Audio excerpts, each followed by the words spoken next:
تو خداوند یسوع مسیح کے پاک جلالی اور فتح مند نام میں آپ تمام دیکھنے اور سننے والوں کی سلامتی چاہتا ہوں، اور خداوند کا شکر ہو کہ آج ہماری 8ویں ویڈیو جو یوٹیوب پہ اپلوڈ ہونے والی، اور اس سے پہلے 7 ویڈیوز بن چکی ہیں، اور بہت سارے لوگوں نے میسیجز کیے، بہت سارے لوگوں نے فون کیے، اور خداوند کا شکر ہو اس بات کے لیے کہ لوگوں نے بہت اپریشیٹ کیا اور بہت سراہا کہ ان کو لوگوں کو نئی نئی باتیں، جو کلیسیاں ہیں، جو پاسٹرز ہیں، بہت سارے لوگوں کی کالز آئے کہ انہیں نئی نئی ایسی چیزیں جو کہ لوگوں کو سمجھ نہیں آتی تھی، جو مسکنسیپشنز تھی کریشن کے حوالے سے، اور بہت سارے بائبل کی ایسی باتیں تھیں جن کے حوالے سے لوگوں کو بہت ساری مسکنسیپشنز تھی، یا بہت مطلب بات سمجھ نہیں آتی تھی۔ تو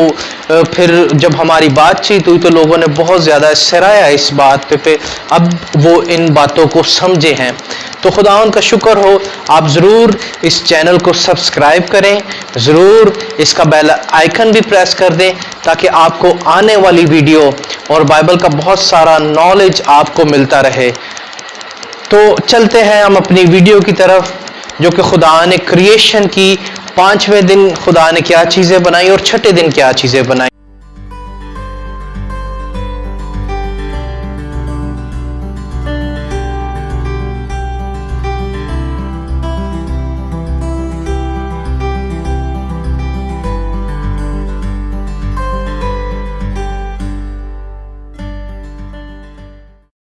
تو عزیزوں، جو خدا نے 5ویں دن جو کریشن کی وہ تھی ہوا کے پرندے اور پانی کے جانور۔ پانی کے جانور جو دریاؤں میں، ندیوں میں یا سمندروں میں، ان تمام پانیوں کے جتنے بھی جانور خدا نے 5ویں دن کریٹ کیے، اور ہوا میں جتنے بھی پرندے ہیں وہ بھی خدا نے ایک ہی دن میں یہ دونوں چیزیں، یہ دونوں جانور جو ہوا کے اور پانی کے، ان کو کریٹ کیا۔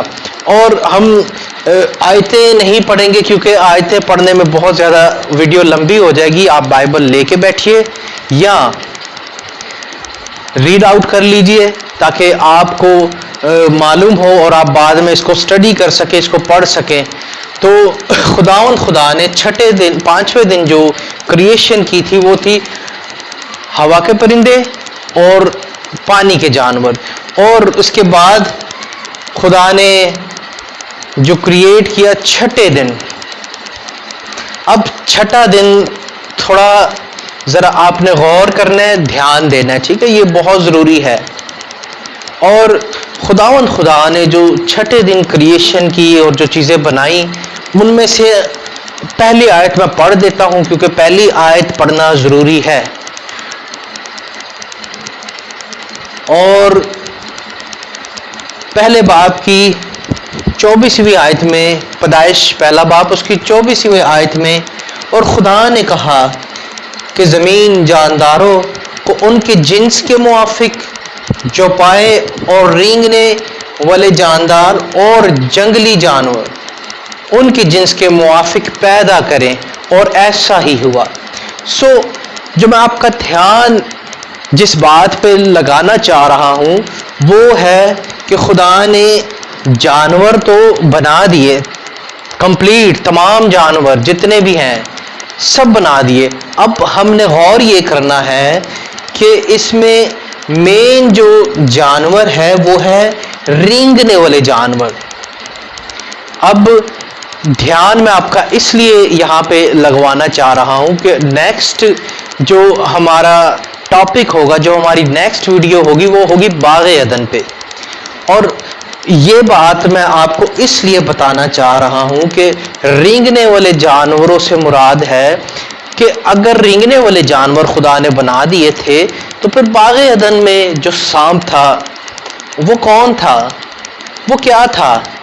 اس بارے میں ہم اپنی نیکسٹ ویڈیو پہ ضرور بات کریں گے، اور اپنے باغ عدن والے ٹاپک پہ ہم ضرور بات کریں گے کہ یہ وہ رینگنے والا جانور جو خدا نے پہلے ہی بنا دیا تھا تو باغ عدن میں وہ کیا کر رہا تھا اور کیسے آیا، اور اس کے بعد خدا نے تمام جانور، جتنے بھی جانور ہیں، یہاں پہ 24 اور 25ویں آیت میں رینگنے والے جانوروں کا 2 بار ذکر آیا ہے. ٹھیک ہے، آپ نے اس بات پہ غور کرنا ہے، یاد رکھنا ہے اس بات کو.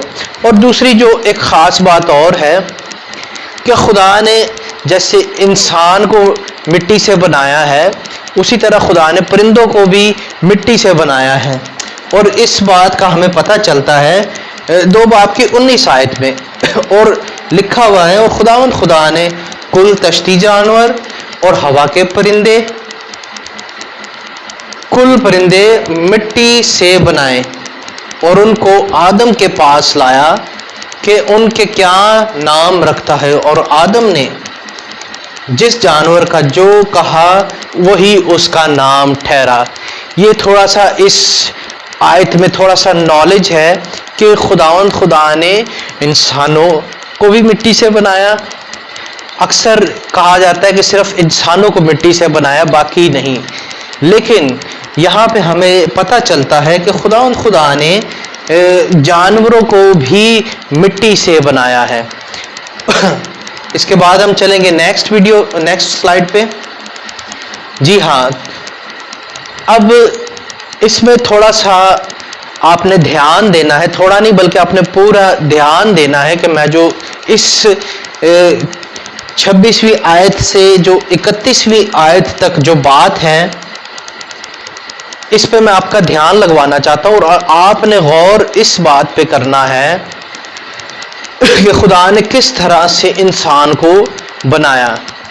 اب میں آیتیں تو نہیں پڑھوں گا، لیکن صرف میں آپ کو بات بتا دیتا ہوں، جو ضروری بات ہے وہ میں آپ کو بتا دیتا ہوں تاکہ آپ اس کو جب سٹڈی کریں، خود سے سٹڈی کریں، تو پھر آپ کے لیے بہت ایزی ہوگا.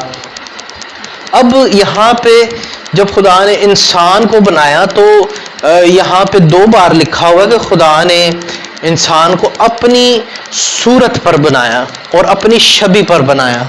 ٹھیک ہے، 26ویں آیت میں اور 27ویں آیت میں بھی لکھا ہوا ہے کہ خدا نے اپنی صورت پر پیدا کیا، خدا کی صورت پر پیدا کیا. اب انگلش میں ان دونوں ورڈز کے لیے ایک ہی ورڈ یوز ہوا ہے، ایک ہی ٹرانسلیشن ورڈ یوز ہوا ہے جو کہ امیج ہے. امیج کا مطلب بھی اسی طرح ہے تصویر یا تصور. یہ آپ انگلش میں بھی دیکھ لیں.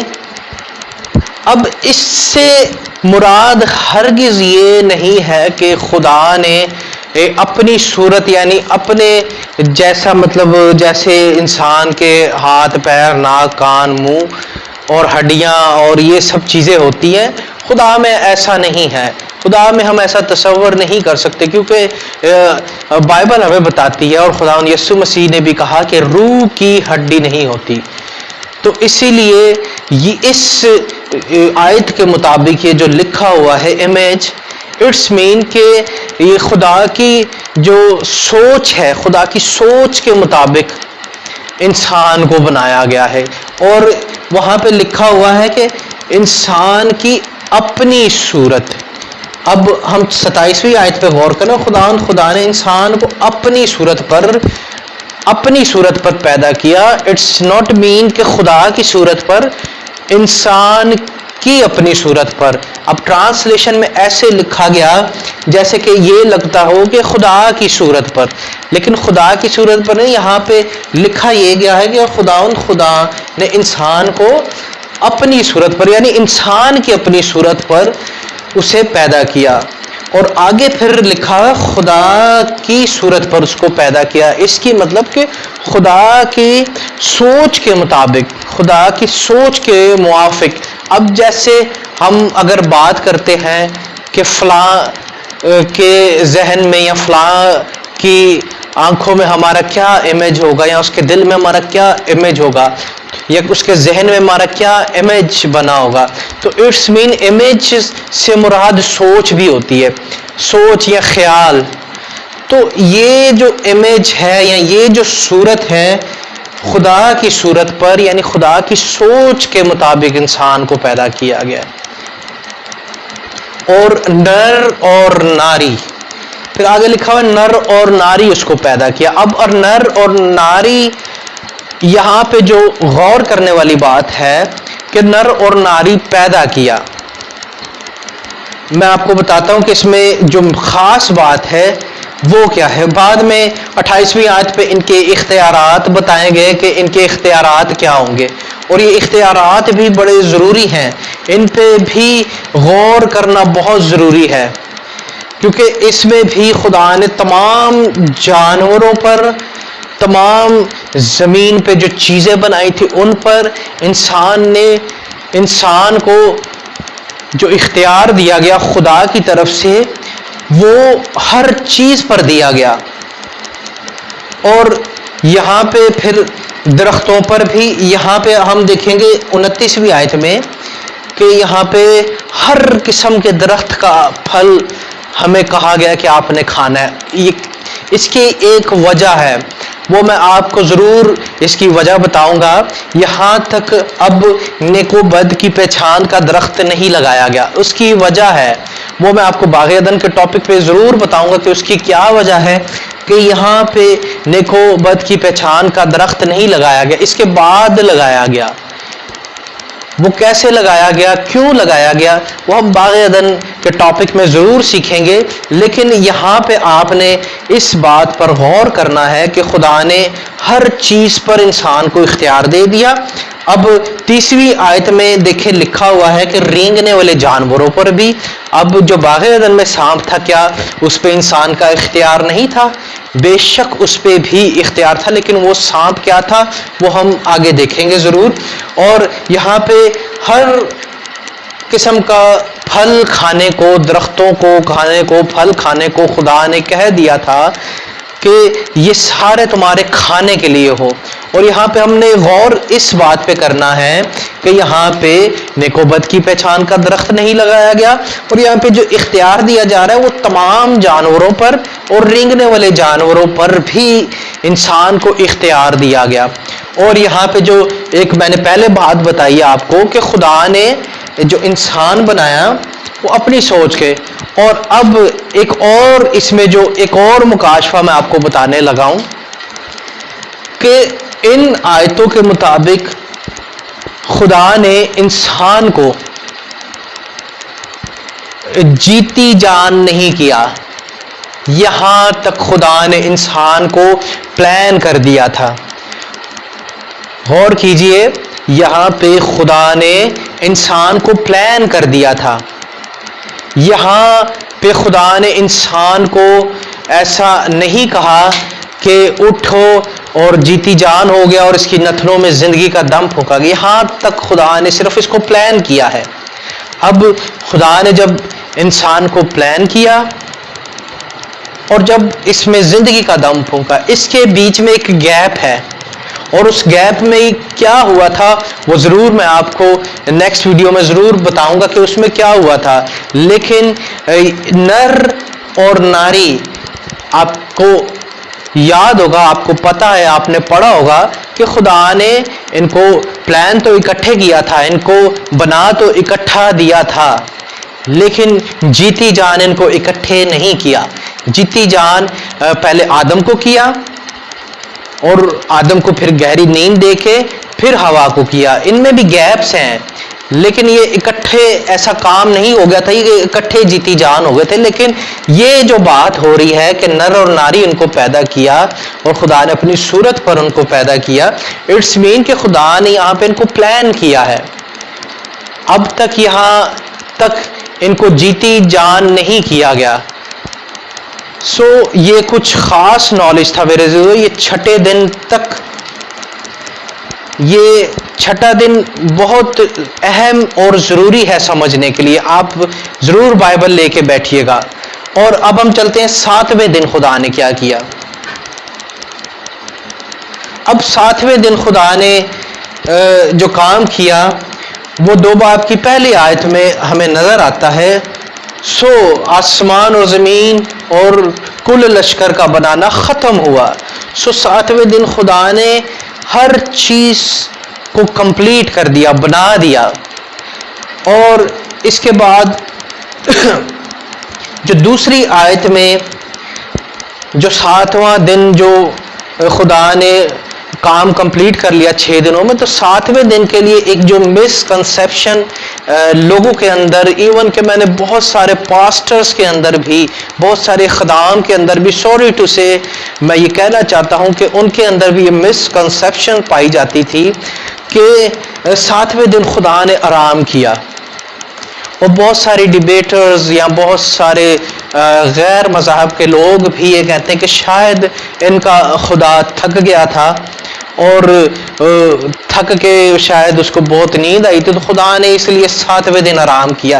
لیکن یہ مسکنسیپشن ہے. بائبل کے مطابق ایسا نہیں ہے، کیونکہ زبور نویس ہمیں بتاتا ہے کہ نہ وہ اونگتا ہے نہ وہ سوتا ہے. یعنی خدا ہمارا زندہ خدا یہوہ خدا نہ وہ اونگتا ہے نہ سوتا ہے. تو اس لیے 7ویں دن خدا نے آرام نہیں کیا، بلکہ یوں لکھا ہوا ہے، اور خدا نے اپنے کاموں کو جسے وہ کرتا تھا 7ویں دن ختم کیا، اور سارے کام جسے وہ کرتا تھا 7ویں دن فارغ ہوا. انگلش میں بھی اس کے لیے جو ورڈ آیا God rested his own work, یعنی خدا نے اپنے کاموں کو ختم کیا. خدا نے ریسٹ نہیں کیا، کیونکہ وہ ٹرانسلیشن میں یہ ورڈ اکٹھے آیا، اس لیے ٹرانسلیشن میں عبار کی کتاب میں بھی یہ ورڈ آیا کہ خدا نے اپنے کاموں سے آرام کیا. ایسا نہیں ہے کہ خدا نے آرام کیا. اور یہ مسکنسیپشن میں تمام جو کرسچنز ہیں ہمارے، جو بائبل پڑھتے ہیں، سنتے سمجھتے ہیں، اور پاسٹرز ہیں، ان سب کو میں یہ کہنا چاہتا ہوں کہ خدا نے 7ویں دن آرام نہیں کیا تھا. لکھا ہے خدا فارغ ہوا، اور خدا نے 7ویں دن کو کیا برکت دی اور اسے مقدس ٹھہرایا. اٹس ناٹ مین دیٹ کہ 7ویں دن صرف خدا نے کیا سونے کا کہا ہے کہ آپ نے ریسٹ کرنی ہے، گھروں میں سونا ہے، ایسا نہیں ہے. لیکن 7ویں دن کے لیے کہا گیا ہے کہ اس سے خدا نے 7ویں دن کو برکت دی اور اسے مقدس ٹھہرایا. اور پھر 7واں آیت میں لکھا ہوا ہے، یہ ہے آسمان اور زمین کی پیدائش جس سے خدا نے جب یہ خلق ہوئے، جس دن خدا نے زمین اور آسمان کو بنایا. سو میرے عزیزو، 7 دن خدا نے 6 دن کام کیا اور 7ویں دن کو برکت دی. اور 7ویں دن خدا نے آرام نہیں کیا، بلکہ 7ویں دن خدا نے نظر ثانی کی، پورے اپنے ورک پہ پورا اینالائزس کیا. پوری خدا نے جو خدا کے ساتھ فرشتے تھے، جو فرشتگان تھے، وہ سب خدا کے ساتھ تھے. اور لکھا ہوا بھور کے تارے جو خدا کے ساتھ جب زمین بن رہی تھی ایوب کی کتاب میں، تو وہ خدا کے فرشتے خدا کے ساتھ مل کر خوشی سے للکارتے تھے. اور جب خدا آرڈر کرتا تھا ہر چیز کو، تو وہ خدا کے فرشتے خدا کے ساتھ ہوتے تھے. اور 7واں دن خدا نے مقدس ٹھہرایا، 7ویں دن کو برکت دی. نہ کہ 7واں دن کہ آپ کام نہیں کر سکتے، کچھ نہیں کر سکتے. یہ اچھی بات ہے کہ ہم ریسٹ کرتے ہیں، لیکن خدا نے ریسٹ نہیں کی تھی. خداوند ہمارا خدا نہ اونگتا ہے اور نہ ہی وہ سوتا ہے. سو اسی بات کو لیے میرے عزیزو کہ خداوند ہمارا نگہبان ہے، خداوند ہمارا چرواہا ہے، وہ سدا ہمارے ساتھ رہتا ہے. اور آج کا جو ہمارا کریشن کا ٹاپک تھا، یہ 4 پارٹس میں ختم ہو چکا ہے. باقی 3 پارٹس کا میں لنک ڈسکرائب میں دے دوں گا، تاکہ آپ ضرور اس کو اسٹڈی کریں، ضرور اس کو پڑھیں، اور مسیح میں آپ بڑھتے جائیں. سو مسیح میں آپ جیتے رہیں. آمین.